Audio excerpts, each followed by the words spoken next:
নমস্কার বন্ধুরা, রিঙ্কু রান্নাঘরে আজকের আমি ভেজিটেবল চপ বানাবো। তার জন্য আমার এখানে কি কি লাগছে আমি বলে দেই। প্রথমেই এখানে নিয়েছি বিস্কুট গুঁড়ো, এখানে ময়দা আর লবণ মিশিয়ে একটা গোলা তৈরি করে নিয়েছি, আর এখানে বাদাম ভেজে নিয়েছি তেলে। আর এখানে যে মশলাটা করেছি, জিরে, ধনে, গরম মশলা, গোলমরিচ, মৌরি সব কিছু ভেজে আমি গুঁড়ো করে নিয়েছি। কাঁচা লঙ্কা আছে, পেঁয়াজ আছে, আর এই রসুন গ্রেট করে নিয়েছি, আর ধনেপাতা তো আছেই। এখানে আলুটা আমি সেদ্ধ করে ম্যাশ করে নিয়েছি, আর এদিকে গাজর আর লাল বিট গ্রেট করে নিয়েছি। আর একটা জিনিস লাগছে, এখানে বিস্কুট গুঁড়ো আর আমি একটা পাউরুটি বড় নিয়েছি, সেটা মিক্সিতে গ্রেট করে নিয়েছি। তো এটা তো লাগছেই। প্রথমে সব উপকরণগুলো আমি বলে দিলাম, এখন আমি বানাচ্ছি। আপনারা শুরু থেকে শেষ পর্যন্ত ভিডিওটি দেখতে থাকুন, আশা করছি ভালো লাগবে। যে সকল বন্ধুরা আমার চ্যানেলে নতুন, একটা সাবস্ক্রাইব করবেন। কড়াতে তেল দিয়ে দিয়েছি, দিয়ে দিলাম পেঁয়াজ, রসুন আর কাঁচা লঙ্কা দিয়ে দিলাম, দিয়ে দিচ্ছি গ্রেট করা গাজর আর লাল বিট,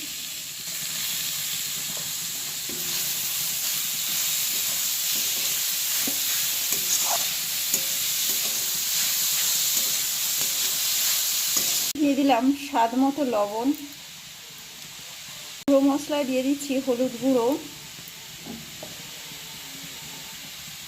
লঙ্কার গুঁড়ো। দেওয়ার পর আমি ভালো করে আবার মিশিয়ে নেব। মিনিটের মতো এখানে বিট আর গাজরটাকে আমি কষিয়ে নিয়েছি। এখন বাদাম দিয়ে দিলাম,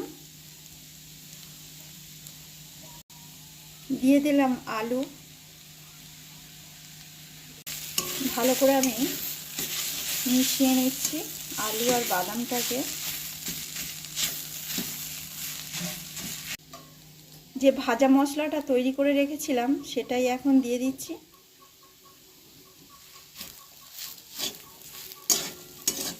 মশলা মেশানোর পর বিস্কুটের গুঁড়ো,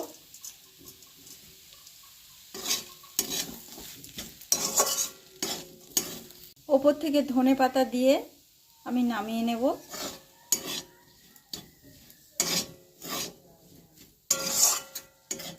এখানে দেখুন এক একটা করে শেপ দেওয়া হচ্ছে, তো 6টা হয়ে গিয়েছে, আর এই একটা।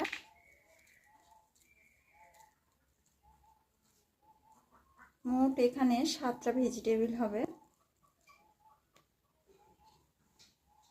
দেওয়া হয়ে গিয়েছে। এখানে তোমার যে আমি ময়দার যে একটা ব্যাটার তৈরি করেছিলাম তার মধ্যে ডুবিয়ে আবার এখানে বিস্কুট গুঁড়ো আর রুটির গুঁড়োর মধ্যে ভালো করে আমি চেপে চেপে এটা দিয়ে নিচ্ছি। এখানে সবগুলোই আমার রেডি হয়ে গেছে, তো আমি এখন ভেজে নেব। এখানে দুটো আমার হয়ে গিয়েছে, তো আমি তুলে নিচ্ছি। দেখুন বন্ধুরা, ভেজিটেবল চপ হয়ে গিয়েছে। তো বাড়িতে একবার এইভাবে করে খাবেন, যত খুশি বাড়িতে বানিয়ে খাবেন, খেতেও মজা, যত পারবেন খাবেন, ইচ্ছে মতো খাবেন। তো এই পর্যন্ত আমার ভিডিওটি।